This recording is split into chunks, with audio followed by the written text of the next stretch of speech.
1200 লবণ চারা এখানে আপনার লইট্টা আছে, বড় বাইম আছে, চুরি আছে, আড়ি মাছ আছে, এরপরে আপনার রিডা আছে, আরো বিভিন্ন জাতের মাছ আছে। অনেক বছর ধরে আমার মনে দাদার আমল থেকে বাজার, আমি জানি না, অনেক বছর হয়েছে এই বাজারটা, মেলা অনেক বছর, মানে সংগ্রামের পর থেকে মনে শুরু ওই বাজারটা।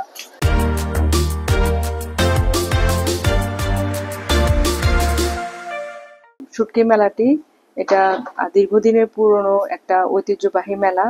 এটা কথিত আছে যে প্রায় অনেক বছরের, সে মোগল পিরিয়ড থেকে এই মেলাটা হয়ে আসছে। এটা সাধারণত পয়লা বৈশাখের পরের দিন এই মেলাটা হয়ে থাকে।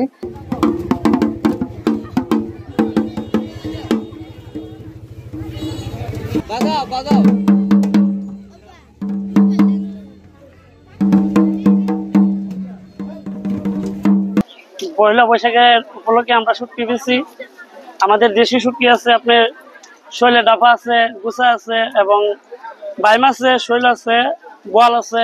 আমাদের নদীর মাছের শুটকি খুবই ভালো। এটা আমাদের বাপ দাদার আমলের 400 বছর আগে এই মেলাটা অনুষ্ঠিত হয়, তাই এটা আমরাও ছোটকালে বাপ দাদার সাথে আসতাম। আপনারা জানেন এই কুলিগন্ডা শতবর্ষ পুরনো এই শুটকি মেলা। এই শুটকি মেলা একটা ঐতিহ্য আছে। এই ঐতিহ্যকে এলাকার বিভিন্ন প্রান্ত থেকে লোকজন আসে। তার নিরাপত্তার স্বার্থে আমাদের মাননীয় ওসি স্যার এবং পুলিশ সুপার মহোদয় এখানে যে সার্বিক নিরাপত্তার জন্য আইনশৃঙ্খলা যে আমরা ডিউটি করি, এখানে যে পর্যাপ্ত পরিমাণ আমাদেরকে আইনশৃঙ্খলা ডিউটি মোতায়েন করা হয়েছে।